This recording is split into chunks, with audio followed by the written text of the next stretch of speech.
In all seriousness, कल हमने एक बड़ी ही इंपॉर्टेंट थ्योरी की थी जो थोड़ी सी इनकम्प्लीट मैंने छोड़ दी थी, बिकॉज मैंने आप लोगों को डिमांड कर्व डिराइव करवाया था law of equi marginal utility से, इवन दो हम लॉ ऑफ इक्वी मार्जिनल और law of diminishing marginal utility दोनों से कंज्यूमर इक्विलिब्रियम डिराइव कर सकते हैं। भाई जी यहाँ इसने मुझे रिमाइंड करवाया इब्राहिम ने कि वो सारे बच्चे जिनके कितने 13 से बिलो है तो क्लास के एंड पे मेरे से वो मिलेंगे, और जो ये 3 है वो तो मेरे से सर मिलेंगे ही, मेरे साथ भी जाएंगे हाथ पकड़ के। ठीक है, अच्छी बात, गुड। अब सवाल ये है, एक कंज्यूमर की डिमांड कर्व डिराइव, एक कंज्यूमर की डिमांड कर्व डिराइव कैसे होती है? उसका आंसर है, एक कंज्यूमर की डिमांड कर्व डिराइव होती है अगर हम इन 5 स्टेप्स के थ्रू कंज्यूमर के इक्विलिब्रियम को और उसकी डिमांड कर्व में मूवमेंट अलोंग द कर्व को समझें। कैसे? मैंने आपको बताया था कि जी अगर लेट्स सपोज कंज्यूमर अपने इक्विलिब्रियम पे है, दैट मींस उसकी जो डिफॉल्ट पोजीशन होगी वो ऑन द डिमांड कर्व होगी। ये यहां पे किसी पॉइंट पे होगा तो ये अपने डिमांड कर्व के ऊपर होगा और ये अपने इक्विलिब्रियम पे होगा। किसी पॉइंट पे भी, any point on the demand curve shows consumer is at his equilibrium. Does this show that this is market equilibrium? Obviously not. मतलब इस पॉइंट ये मार्केट इक्विलिब्रियम? नो, बिकॉज उसके लिए you need the supply curve as well. I am not saying this is market equilibrium, I am saying this is consumers equilibrium. ठीक है, where the consumers consumption will not change. But फिर क्या हुआ, किसी वजह से प्राइस गिर गई तो marginal utility of x over price of x का ratio marginal utility of Y over price of y से बढ़ गया, बिकॉज एक्स की प्राइस गिरी है, जिसकी वजह से आप ए प्राइम पे आ गए। ए प्राइम डिमांड कर्व के नीचे है, मतलब इक्विलिब्रियम है या नहीं है? नहीं है, डिसइक्विलिब्रियम है। इसका मतलब कंजम्पशन में चेंज होना है। चेंज की 2 ही ऑप्शन है, इंक्रीज या डिक्रीज। तो इंक्रीज हो, कंजम्पशन इंक्रीज हो। कंजम्पशन इंक्रीज होगी तो आहिस्ता आहिस्ता मार्जिनल यूटिलिटी गिरेगी एक्स की according to law of diminishing marginal utility, और ये होता रहेगा जब तक वो नए डिमांड कर्व के ऊपर पॉइंट पे नहीं पहुंच जाता eight Q2 P2 with the consumer is at his or her equilibrium again। ये तो मैंने utility law of equi marginal utility के थ्रू आपकी कंज्यूमर इक्विलिब्रियम डिराइव की है। What about law of diminishing marginal utility के थ्रू कंज्यूमर इक्विलिब्रियम? उसके भी 5 स्टेप्स ही हैं, लेकिन फर्क ये है अब mu ओवर p नहीं करेंगे, अब mu इक्वल टू p करेंगे। ये mu equal to p। Point A पे अगर डिमांड कर्व बनाओ, पॉइंट ए पे जब प्राइस P1 है, Q1 है, मार्जिनल यूटिलिटी प्राइस के इक्वल है, फिर प्राइस गिर जाती है। जब प्राइस गिरती है तो कहां आते हैं? डिमांड कर्व के ऊपर रहते हैं, डिमांड कर्व से नीचे चले जाते हैं, या इधर आ गए ए प्राइम पे, क्योंकि प्राइस गिर गई है ना तो मार्जिनल यूटिलिटी प्राइस से बढ़ गई। इस पॉइंट पे मार्जिनल यूटिलिटी प्राइस से ज्यादा है। ठीक है, यहां इस पॉइंट पे मार्जिनल यूटिलिटी प्राइस से ज्यादा है। तो जब मार्जिनल यूटिलिटी प्राइस से ज्यादा होती है तो ज़ैनब कंजम्पशन क्या होगी? जब मार्जिनल यूटिलिटी प्राइस से ज्यादा होती है मेरा बच्चा, तो कंजम्पशन क्या होगी? ज्यादा होगी। एक्स की कंजम्पशन ज्यादा होगी, एक्स की कंजम्पशन ज्यादा होगी तो एक्स की मार्जिनल यूटिलिटी क्या होगी? ये तो दोनों आंसर है, तो फिर एक तुझे चूज करना है। सोच, जब एक्स की कंजम्पशन ज्यादा होती है तो उसकी मार्जिनल यूटिलिटी क्या होगी? कैसे? नहीं, law of diminishing marginal utility क्या कहती है? जैसे जैसे कंजम्पशन ज्यादा होती है मार्जिनल यूटिलिटी क्या होती है? आई है ना पिछली 2-3 क्लासों में। तो लॉ ऑफ डिमिनिशिंग मार्जिनल, तुम एक चॉकलेट लेती हो, फिर दूसरी लेती हो, फिर तीसरी लेती हो, चौथी, पांचवी, जब पांचवी में पहुंचोगी या इवन चौथी में पहुंचोगी या तीसरी में पहुंचोगी, उस तीसरी चॉकलेट की यूटिलिटी, एक्स्ट्रा यूटिलिटी पहली से ज्यादा होगी या कम होगी? कम होगी। तो मार्जिनल यूटिलिटी क्या होती है? कम होती है, जैसे कंजम्पशन बढ़ेगी। तो दोबारा सवाल पूछ रहा हूं, एक्स की कंजम्पशन ज्यादा होगी तो मार्जिनल यूटिलिटी क्या होगी? कम होगी। और मार्जिनल यूटिलिटी ज्यादा होगी तो ये जो ग्रेटर का साइन था, ग्रेटर का साइन किधर गया? ये जो ग्रेटर का साइन है, ये ग्रेटर का साइन इक्वालिटी में कन्वर्ट हो जाएगा, ठीक है। और ये इक्वालिटी में कन्वर्ट होगा तो पॉइंट बी पे आपकी नई प्राइस P2 हो जाएगी, नई क्वांटिटी Q2 हो जाएगी, ठीक है। और यहां पे आकर आप रुक जाएंगे। क्यों रुकेंगे? बिकॉज इक्विलिब्रियम हो गया, इससे नीचे तो और जा नहीं सकते आप, ठीक है। हाँ, अगर प्राइस और गिर जाए, चलो इधर आ जाए, P3 पे आ जाए, अब क्या होगा? पॉइंट बी प्राइम पे आ जाएगा। सॉरी मैंने, चलो P3 पे आ जाए तो पॉइंट बी प्राइम पे आ जाएगा। मैं सॉरी क्यों कह रहा हूं? क्यों कह रहा हूं? है गुड एक है सर, एक ही पॉइंट? नहीं गुड एक है नहीं। सुनो इधर देखो, मैंने कहा था जब प्राइस कम होती है तो ए से ए प्राइम पे चला गया ना। अब मैंने कहा है प्राइस P3 पे चली गई है तो पॉइंट बी प्राइम पे आ गया है। गलत क्यों है? ऊंचा बोल, ऊंचा बोल। तो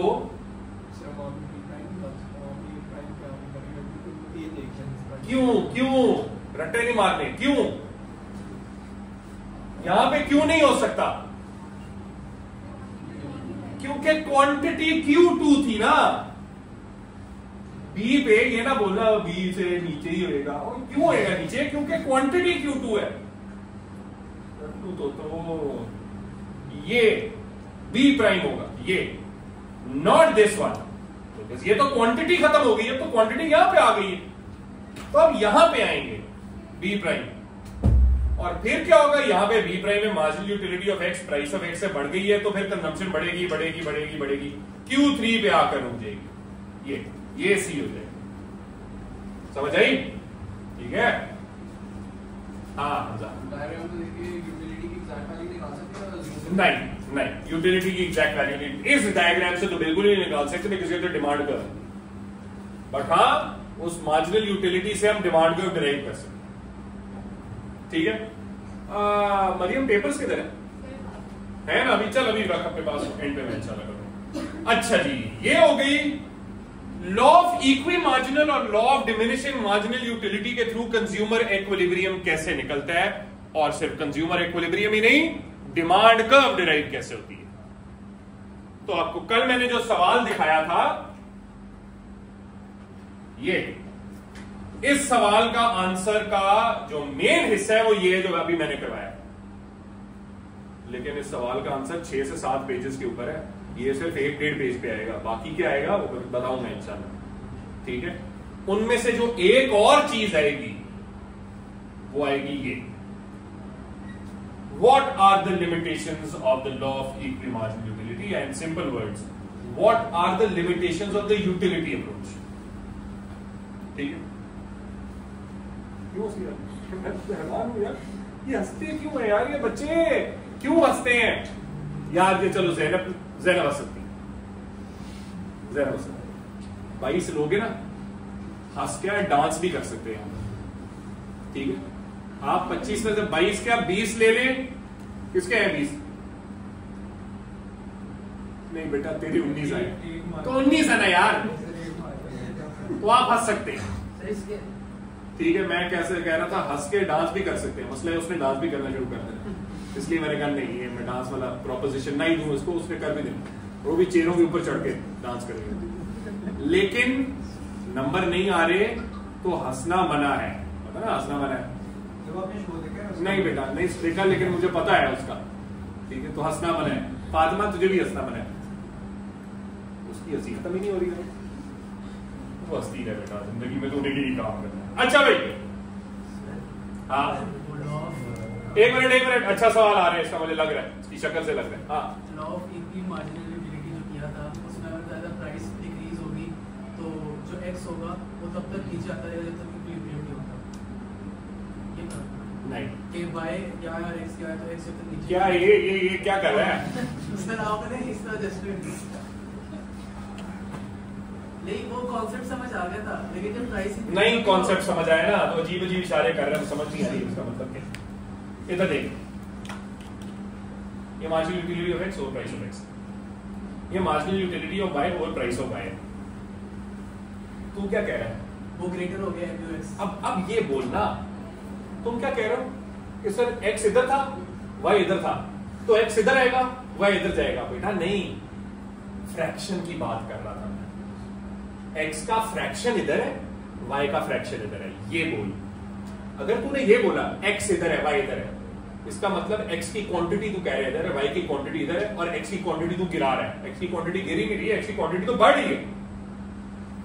तो ये you have to use terms appropriate, ठीक है। वो इसने जो सवाल किया वो ठीक है, लेकिन उस सवाल के अंदर गड़बड़ कर रहा है, वो ऐसे में भी गड़बड़ करेगा, ठीक है। कि एक्स की कंजम्पशन इधर नहीं है, एक्स का फ्रैक्शन इधर है ये, और वाई का फ्रैक्शन इधर है। तो जब एक्स की कंजम्पशन बढ़ेगी तो एक्स की मार्जिनल यूटिलिटी गिरेगी, तो ये फ्रैक्शन गिरेगा, एक्स नहीं गिरेगा। ये समझ आ। अब बताओ, अब जब प्राइस अगर इंक्रीज होती है तो सब उल्टा हो जाएगा। इसमें वाई नहीं गिरेगा या एक्स हमारा था। Good question, good question.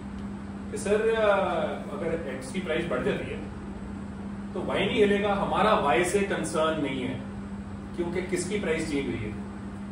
X की। तो हम किसकी डिमांड को अपग्रेड कर रहे हैं? तो वाई से कोई कंसर्न नहीं, we are not interested in Y. ये हो जाएगा ना, ये हो गया, तो एक्स की कंजम्पशन अब कम होना शुरू हो जाएगी और उसकी वजह से उसकी मार्जिनल यूटिलिटी बढ़ना शुरू होगी, और वो जो फ्रैक्शन इधर था एक्स का वो इंक्रीज होना शुरू हो जाएगा। समझ आइए?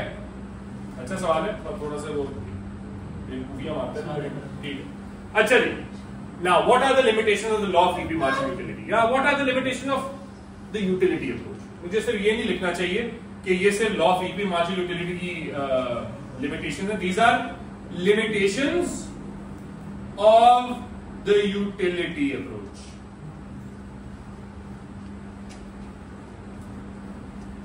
मैंने 5 लिखी हैं, फोकस आप 3 पे करें जो हाईलाइटेड है। नंबर 1, हम अज्यूम करते हैं इस पूरी थ्योरी के अंदर इनकम और टेस्ट फिक्स्ड होती है। इनकम और टेस्ट फिक्स्ड है। इन रियलिटी इनकम फिक्स्ड होती है, चेंज होती है? चेंज। लेकिन एक चीज जो पक्की पक्की चेंज होती है, हर वक्त चेंज होती है, वो क्या है? टेस्ट। टेस्ट तो हर वक्त चेंज होती है, ठीक है। मुझे गर्मियों में आइसक्रीम पसंद आएगी, सर्दियों में नहीं। मुझे सर्दियों में सूप पसंद आएगा, गर्मियों में नहीं। ये तो हर वक्त चेंज होगा, ठीक है। तो ये सारी चीजें they are definitely those factors that can change, but this theory keeps them fixed. पहली लिमिटेशन। दूसरी लिमिटेशन, इसके बाद में आते हैं, एडवर्टाइजमेंट्स। ये थ्योरी एडवर्टाइजमेंट्स को इनकॉर्पोरेट नहीं करती, जबकि एडवर्टाइजमेंट से कंजम्पशन चेंज होती है, डेफिनेटली होती है, तो बहुत इंपॉर्टेंट फैक्टर है। लेकिन एडवर्टाइजमेंट्स को ये थ्योरी इनकॉर्पोरेट नहीं करती। दूसरा मसला। तीसरा मसला, ये थ्योरी इंपल्स बाइंग को इनकॉर्पोरेट नहीं करती। पहली बात, इंपल्स बाइंग क्या होती है? इंपल्स बाइंग होती है जब आप नहीं, इंपल्स बाइंग होती है जब आपका कोई प्लान ना हो कोई चीज खरीदने का, आप एकदम से खरीद लें क्योंकि आपको फॉर एग्जांपल इंस्टाग्राम पे कोई ऐड नजर आया बड़ा जबरदस्त, कहते हैं यार मुझे जॉगर पसंद है, या मुझे जूते पसंद है, या मुझे ये शर्ट पसंद है, मैं खरीद लूं, ठीक है। ये बहुत होता है, राइट। आप मॉल में जा रहे हैं, मॉल में आप एक शॉप से गुजरते हैं, आपको एक शूज बड़े पसंद आते हैं, कहते हैं नहीं यार मुझे जरूरत नहीं थी लेकिन मैं ले रही हूं, मुझे बहुत पसंद नहीं, ठीक है। ये इंपल्स बाइंग है। अब impulse buying is very important, but ये थ्योरी क्या कहती है? मार्जिनल यूटिलिटी और प्राइस को देख के कंज्यूमर देता है चीजें। Impulse buying is not important, ठीक है। तो ये थ्योरी बेसिकली इस वजह से भी वीक है या थोड़ी सी अनरियलिस्टिक है, या इसकी लिमिटेशंस है। ये 3 लिमिटेशंस है। एक और लिमिटेशन पहली वाली है, यूटिलिटी का जो मेजर है, यूटिल्स, वो एक्यूरेट नहीं है, क्योंकि वो एक्यूरेटली निकल ही नहीं सकता, क्योंकि वो लोगों से पूछ के दिया जाता है। तो वो किस किस बंदे से क्या क्या पूछेंगे आप, तो यूटिलिटी कैसे निकालेंगे? All of these question mark. लेकिन इस थ्योरी का या इस थ्योरी के लिमिटेशंस के हल अब आपको बताता हूं। Solutions, what are the solutions of these limitations? क्या लिमिटेशन है? क्विकली, इंपल्स बाइंग एक तो इनकॉर्पोरेट नहीं होती, लेकिन उससे ज्यादा इंपॉर्टेंट इनकम और टेस्ट फिक्स्ड है, और एडवर्टाइजमेंट का इंपैक्ट नहीं दिया जाता।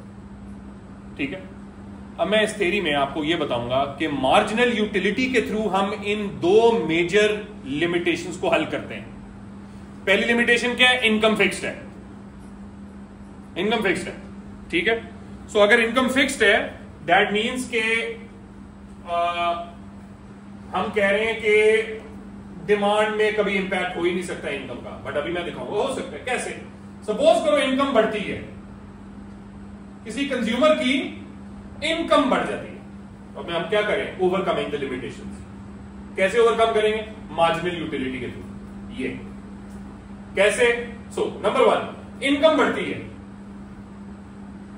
आपकी एबिलिटी क्या होगी? टू बाय, और विलिंगनेस क्या होगी? अगर नॉर्मल गुड है, शाबाश, अगर नॉर्मल गुड है तो दोबारा इनकम बढ़ी है, एबिलिटी तो बढ़ी, बट विलिंगनेस बढ़ी है to buy the normal good is well. And willingness का दूसरा जो टेक्निकल नाम है वो क्या है? Marginal utility. मार्जिनल यूटिलिटी बढ़ी है, मार्जिनल यूटिलिटी बढ़ी है, तो law of equi marginal utility में आपका न्यूमरेटर उस फ्रैक्शन का क्या हो जाएगा? हाई। न्यूमरेटर बढ़ गया तो फ्रैक्शन क्या होगा? बढ़ जाएगी। फ्रैक्शन बढ़ गई तो इसका मतलब एक्स की डिमांड बढ़ गई, एक्स की डिमांड बढ़ी, राइटवर्ड शिफ्ट। हमजा पूछ सकता है सर ये आपने शिफ्ट क्यों की है, ये मूवमेंट अलोंग द कर्व क्यों ली? क्या जवाब है इसका? क्योंकि प्राइस चेंज नहीं हुआ ना मेरा बच्चा। गुड, प्राइस कांस्टेंट है, ठीक है, नॉन प्राइस फैक्टर है, income is a non price factor, तो उससे मूवमेंट अलोंग द कर्व नहीं होगी, उससे शिफ्ट होगा। मूवमेंट अलोंग द कर्व तो ये थ्योरी ऑलरेडी एक्सप्लेन करती है, बट शिफ्ट एक्सप्लेन कैसे करती है वो देख रहे हैं। लेकिन इनकम बढ़ी, एबिलिटी तो बढ़ रही है, बट इंफीरियर गुड की विलिंगनेस क्या होती है? कम। इंफीरियर गुड की विलिंगनेस कम होगी टू बाय, तो उस पर मार्जिनल यूटिलिटी क्या होगी इसको खरीदने की? कम होगी। तो मार्जिनल यूटिलिटी कम होगी तो फ्रैक्शन क्या होगा? कम हो जाएगा। तो फ्रैक्शन कम हुआ तो डिमांड क्या होगी? फॉल। डिमांड कम होगी, इनकम बढ़ने से डिमांड कर्व कहां शिफ्ट करता है? इंफीरियर गुड का लेफ्ट। हो गई ना ओवरकम। इनकम से हमने देख लिया मार्जिनल यूटिलिटी के थ्रू के डिमांड पे क्या असर पड़ता है, ये इनकम हो गया। अब आते हैं एड्स। एक प्रोडक्ट का एडवर्टाइजमेंट लगता है तो विलिंगनेस टू बाय उस प्रोडक्ट की क्या होती है? ज्यादा। विलिंगनेस टू बाय ज्यादा होगी तो मार्जिनल यूटिलिटी क्या होगी उस प्रोडक्ट की? इंक्रीज। मार्जिनल यूटिलिटी बढ़ती है तो फ्रैक्शन क्या होगा? ये वाला बढ़ जाएगा। फ्रैक्शन बढ़ेगा, डिमांड क्या होगी? बढ़ जाएगी। डिमांड बढ़ती है, कहां शिफ्ट होगा? राइट होगा। Again movement along the curve क्यों नहीं हो रही? Price factor, non price factor नहीं, सॉरी नॉन प्राइस फैक्टर है, प्राइस फैक्टर। ठीक है, ये हो गया जी आपका how to overcome the limitations of the utility model, not just law of equal marginal utility. The utility model can, or the limitations of that model can be overcome. समझ आइए? Clear हुआ? कोई मसला? जबरदस्त। अब आते हैं मेन चीज पे। ये सारा जो अभी हमने यूटिलिटी अप्रोच किया है, एमसीक्यूज तो इसके आते हैं, बट इसके एसेस जिस तरह मैंने कहा 9 में से अगर 10 एसेज हैं कंज्यूमर थ्योरी के, उन 10 में से एक ऐसे यूटिलिटी का अप्रोच का है वो, बाकी 9 किसके आते हैं? Indifference analysis. ठीक है, ये क्या है भाई इंडिफरेंस एनालिसिस? इंडिफरेंस एनालिसिस है, मुझे एक चीज बताओ, तुम लोगों की सैटरडे को क्लास होती? इस सैटरडे नहीं बुला रहा क्योंकि मैं आउट ऑफ सिटी हूँ, लेकिन सैटरडेज ऑन है तुम लोगों के? स्कूल के तो है ना, तुम लोगों की तो नहीं होती ना सैटरडे को क्लास। मोस्ट प्रोबेबली अगले सैटरडे को मैं एक डबल लेसन रखूंगा, क्लास स्कूल के अंदर 8 बजे तक। नहीं, मैं पागल नहीं हूं, मैं सैटरडे 8 बजे उठूं तेरे लिए होगी नहीं, कोई 10-11 बजे होगी इंशाल्लाह। 10-11 मैं यार क्या बात, मैंने कहा है तूने कहा है? सर नेक्स्ट सैटरडे को इवेंट है। किसका? फ्राइडे शाम को रख दिया सैटरडे। कौन सा इवेंट है भाई? मरियम को ज्यादा पता होगा, हेड कर लो। सर स्कूल का कोई इवेंट नहीं है, दूसरे इवेंट में जाना है। क्या? सर 2 इवेंट्स है, मार्क्स में जाना यूसीएल, एक स्पोर्ट्स के और एक लेट है ना, सुबह तो नहीं है। सुबह जाना है, रात को वापस 8 बजे से रात 8 बजे तक। कौन कौन जा रहा है? जाना, वीडियो बन जाएगी। क्या ज़ैनब तू भी जा रही है?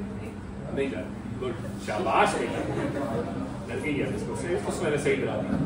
ज़ैनब तो बिल्कुल नहीं जाएगी, और बाकी जाना चाहते हैं जिनके नंबर अच्छे हैं वो जा सकते हैं। कौन कौन जाना चाह रहे हैं बेटा? जाएगा? देखते हैं कैसे जाएगा, तो मैं देखता हूँ। अभी आज ही सतिया से बात करता हूँ, उन बच्चों के नाम देता हूँ जो नहीं जाएंगे उन इवेंट्स में। टेंशन ना लें, मैं सतिया मेरी अप्रूवल के बगैर, मेरे अगर कोई रिजेक्शन होगी तो नहीं भेजेंगे आप, टेंशन ना लें, ठीक है? तो सेवे करा दे किसी को, उनकी सैटरडे को भी ना आया फिर वो किसके लिए मुश्किल बनेगा एडमिशन उसकी जिंदगी है, उसकी वो जिंदगी मुश्किल बनेगी किसकी? मेरी तो नहीं बनेगी, किसकी बनेगी? सर आपके आते हैं इवेंट से जैसे जनरल। ठीक है, बिल्कुल आएंगे आपको पढ़ाने के बाद। अच्छा जी, इंडिफरेंस एनालिसिस बच्चों ये क्या कहता है? इंडिफरेंस एनालिसिस ये कहता है कंज्यूमर इक्विलिब्रियम निकलेगा डायग्रामेटिकली, ठीक है? कंज्यूमर इक्विलिब्रियम, अभी तक जो कंज्यूमर इक्विलिब्रियम निकाला है, ठीक है, डिमांड कर्व डिराइव की यूटिलिटी अप्रोच से, और उसमें डायग्राम कोई नहीं है, बस सिर्फ एक ही डायग्राम, वो डिमांड कर्व थी। अब हम कंज्यूमर इक्विलिब्रियम निकालेंगे डायग्रामेटिकली 2 कर्व्स के through, budget line, indifference curve. आज मैं आपको पहले बजट लाइन कराता हूं, फिर कुछ एमसीक्यूज डिस्कस करते हैं जल्दी से 10 मिनट में। बजट लाइन क्या होती है? बजट लाइन एक ऐसी कर्व होती है जो एक कंज्यूमर की अफोर्डेबिलिटी बताती है। Budget line is a curve that shows a consumers affordability, उस कंज्यूमर का बजट बताती है वैसे, ठीक है? So budget line is what? A curve that shows a consumer's affordability. उसकी actual definition क्या है? A curve that shows the maximum possible combinations of 2 goods or services that a consumer can purchase with his fixed income and prices of goods. Income fixed, prices fixed. और उस income और उन prices के साथ maximum एक बंदा कितने 2 goods खरीद सकता है? ये है बजट लाइन की डेफिनेशन। अब याद रखें, जब आप ऐसे लिख रहे होंगे ना बच्चों, मैं आ रहा हूं यूटिलिटी अप्रोच पे। इधर देखो, ये सवाल आया था जी यूटिलिटी नहीं, इंडिफरेंस एनालिसिस का। ये सवाल आया था अक्टूबर नवंबर 2023 paper 4 variant 2। Evaluate the use of indifference analysis to derive the demand curve for a normal good और एन इंफीरियर गुड। तो पहले जब भी इस ऐसे को करेंगे ना, जब भी इंडिफरेंस एनालिसिस का ऐसे करेंगे कोई भी, आपने पहले बजट लाइन और इंडिफरेंस कर्व को इंट्रोड्यूस करना है। बजट लाइन और इंडिफरेंस कर्व की इंट्रोडक्शन में क्या लिखना है? नंबर 1 डेफिनेशन, ठीक है? नंबर 2 अब कुछ नहीं हो सकता। सो सर मरियम की लगी थी? मरियम की लगी थी मैंने आपको बोला था कि वो आ रही है बाद में। सो नंबर 1 क्या कह रहा था? 3 चीजें। नंबर 1 डेफिनेशन आपने बजट लाइन और इंडिफरेंस कर्व की बतानी है। तो as you can see budget line की डेफिनेशन यहां से यहां तक। नंबर 2 आपने उसकी स्लोप बतानी है, ग्रेडियंट क्या है, बजट लाइन और इंडिफरेंस कर्व का ग्रेडियंट क्या है। नंबर 3 आपने कर्व बनाना है, डायग्राम बनाना है। डायग्राम मैंने नीचे दोनों को साथ बनाया है, बजट लाइन और इंडिफरेंस कर्व, ठीक है? ये 3 चीजें जो आपकी इंट्रोडक्शन में आएगी। तो बजट लाइन का आप इंट्रोडक्शन देख रहे हो, काफी थोड़ा है, स्ट्रेट फॉरवर्ड है। इंडिफरेंस कर्व का थोड़ा बड़ा है, वो उस वक्त आएंगे जब इंशाल्लाह इंडिफरेंस कर्व करेंगे। सो बजट लाइन क्या है जी?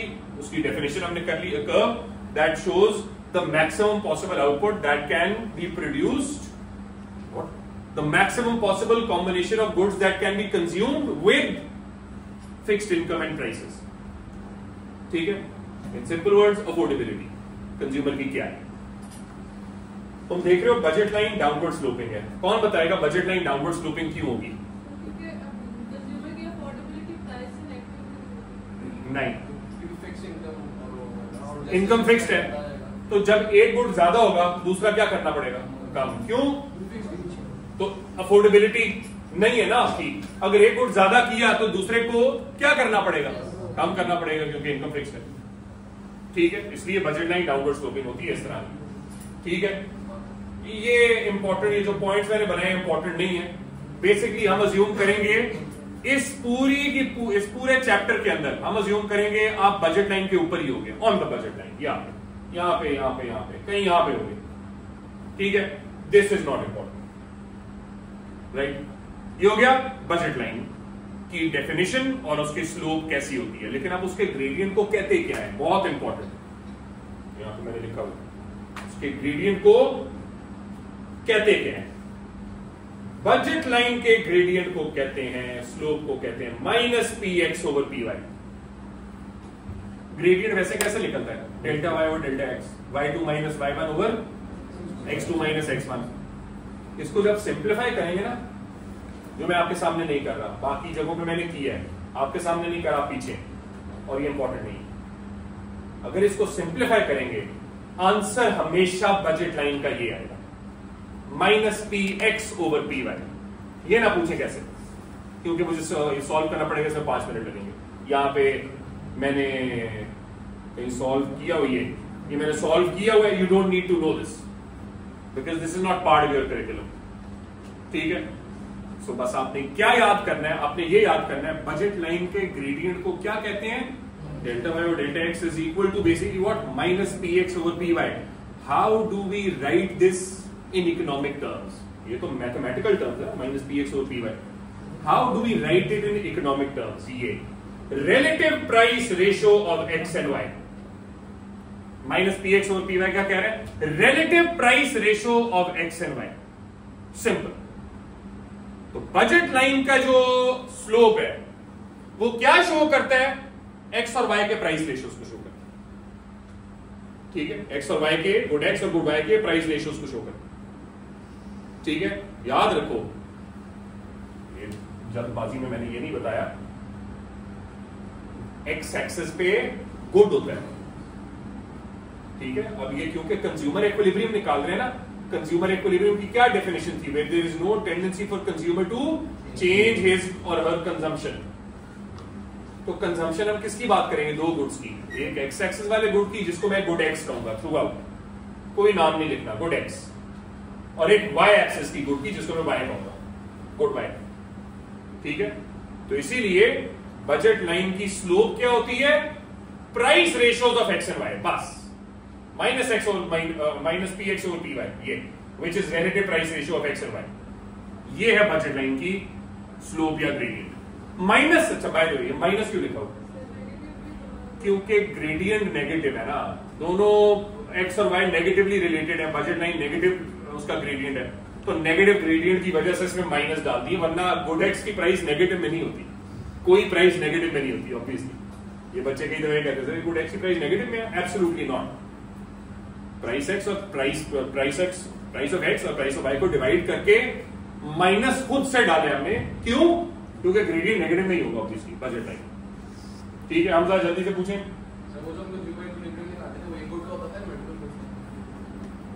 दो तरीके से निकाले ना कंज्यूमर इक्विलिब्रियम, एक law of diminishing marginal utility जो एक गुड का निकाला है, और एक law of equi marginal utility जो मल्टीपल गुड्स का। अब भूल गया ना तू, वीडियोस देख। MU of x over P of X equal to MU of Y over P of Y, तो कितने गुड्स हो गए? सुन नहीं रहा? Equals to MU Y over P of Y, कितने गुड्स हैं? 2, एक्स और वाई। ठीक है, तो खैर अभी इस पे भी 2 गुड्स का निकालेंगे, राइट? अच्छा जी, आखिरी चीज आज के लिए, बजट लाइन शिफ्ट कब होता है? बजट लाइन शिफ्ट 2 तरीके का होता है, 2 टाइप्स ऑफ शिफ्ट। एक है पैरेलल शिफ्ट, एक है पिवटल शिफ्ट। ठीक है, एक है पैरेलल शिफ्ट, एक है पिवटल शिफ्ट। पैरेलल शिफ्ट कब होता है? 2 रीजन हो सकते हैं, या इनकम चेंज होगी, अगर इनकम चेंज होगी तो बजट लाइन पैरेलल शिफ्ट होगा, मसलन एक बंदे की इनकम बढ़ती है, तो बजट लाइन कहां शिफ्ट होगा? आगे या पीछे? राइट। ये इनकम बढ़ गई, राइट शिफ्ट, पैरेलल, क्योंकि दोनों अफोर्ड कर सकते हैं ज्यादा। अगर इनकम गिर गई कहां शिफ्ट होगा? पहली बात। दूसरा reason, budget line parallel shift कर सकते हैं अगर गुड एक्स और गुड वाई दोनों की प्राइस चेंज हो, such that minus P x over P Y का आंसर कांस्टेंट रहे। और पता है दो कर्व जब एक दूसरे से पैरेलल होते हैं उनके ग्रेडियंट क्या होते हैं? दो कर्व एक दूसरे से पैरेलल है, उनके ग्रेडियंट क्या है? सेम है। इनका मतलब दोनों ग्रेडियंट्स का स्लोप का आंसर क्या होगा? सेम। मतलब minus P x over P Y का आंसर क्या होगा? सेम। तो मैंने क्या कहा है, अगर ये बजट लाइन इनकम के अलावा चेंज हुआ है, मतलब गुड एक्स और गुड वाई की प्राइस चेंज हुई है, तो उनको ऐसे चेंज होना चाहिए कि minus P x over P Y का आंसर सेम रहे। जैसे सपोज करो पहले साल एक्स की प्राइस थी 10, गुड एक्स की प्राइस 10 थी, वाई की प्राइस 2 थी, minus P x over P Y करो तो सादा आंसर क्या है? माइनस पी एक्स और पी वाई का आंसर क्या है? -5। सपोज करो अगले साल एक्स की प्राइस 5 होगी, वाई की प्राइस 1 होगी, माइनस पी एक्स और पी वाई करो, आंसर क्या आएगा? -5। तो पैरेलल शिफ्ट हुआ है ना, दोनों की प्राइस फॉल की है तो पैरेलल शिफ्ट हुआ। सवाल सादा, आगे गया पीछे? ये तो मैं आपसे सोच कोई इधर जवाब है, सोचो। पहले रेशियो पहले ये थी प्राइस, उसके जो वेरिएबल्स है वो ज्यादा थे, 10 और 5 का कब हुआ? Abdullah left foot shift. आखिरी बच्चे से पूछूंगा, ज़ैनब क्यों?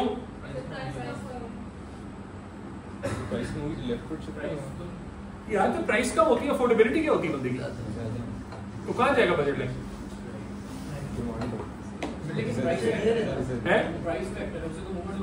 यार मैं बड़ा हैरान हूं यार कसम से, ये बच्चे कहां बैठे हुए तो सवाल ऐसी हरकतें कर रहे हैं आज। ओए मूवमेंट अलोंग द कर्व कौन से कर्व पे होती है? Demand supply. ये कौन सा कर्व है? Budget line. अल्लाह का खौफ करो यार, इधर हार्ट अटैक आ जाएगा। अल्लाह, ठीक है बेटा, समझ आई? तो जब प्राइस फॉल करेगी दोनों गुड्स की such that minus P x over P Y का आंसर सेम है, तो बजट लाइन कहां शिफ्ट करेगी? और अगर प्राइस राइज करेगी such that minus P x over P Y का आंसर सेम हो, तो बजट लाइन क्या होगा? लेफ्ट। तो दो रीजन है बजट लाइन के पैरेलल शिफ्ट के, इनकम चेंज हो और प्राइसेस चेंज हो such that minus P x over P Y का आंसर सेम रहे। पिवटल शिफ्ट, पिवटल शिफ्ट कब होगा? पिवटल शिफ्ट होगा आमतौर पे, नॉट ऑलवेज बट आमतौर पे, जब एक गुड की प्राइस चेंज करेगी such that minus P x over P Y का आंसर चेंज होगा। एक गुड की, क्योंकि पिवटल है ना, पिवटल शिफ्ट का क्या मतलब है? ग्रेडियंट क्या हो गया? चेंज हो गया। मुझे बताओ, इस डायग्राम को देख के बताओ अब्दुल्ला, मुझे बता पैरेलल शिफ्ट है पिवटल? पिवटल। दूसरा सवाल, कौन से गुड की प्राइस चेंज हुई? वाई या एक्स? Good x. जबरदस्त। तीसरा, एक्स की प्राइस बढ़ी है गिरी है? गिरी है। क्योंकि गिरी है ना, तो बजट लाइन किधर जा रहा है? आगे। तो अफोर्डेबिलिटी बढ़ गई है, वाई की उतनी है बट एक्स की अफोर्डेबिलिटी बढ़ गई। शाबाश, गुड। समझ आई? अब्दुल्ला तेरे से भी उम्मीद है मुझे, कर सकता है। तुम नंबर से अच्छे नहीं है ना? कितने हैं? गुड, शाबाश, कर सकते हो। ठीक है, इस क्लास में हर बच्चा है जो मुझे ए लाकर दे सकता है। ठीक है इंशाल्लाह। तो सॉरी, तकरीबन सब बच्चे हैं इस क्लास में मोमेंट जो ए ले सकते हैं। ठीक है, ये तो पता नहीं मेरी क्लास में भी रहेंगे कि नहीं रहेंगे। मुझे सबसे ए चाहिए। इकोनॉमिक्स कोई वो नहीं है यार। मरियम एक काम कर, जितनी देर में मैं थोड़ा सा और लेक्चर दे रहा हूं, पेपर निकाल और हमजा तू ये लड़कों में डिस्ट्रीब्यूट कर, ये लड़के में जो जिनके नाम है उनको। ठीक है, अब वो रैंडमली नहीं करना। But economics is not rocket science. I mean, it is tough, no doubt, but it is not a subject जो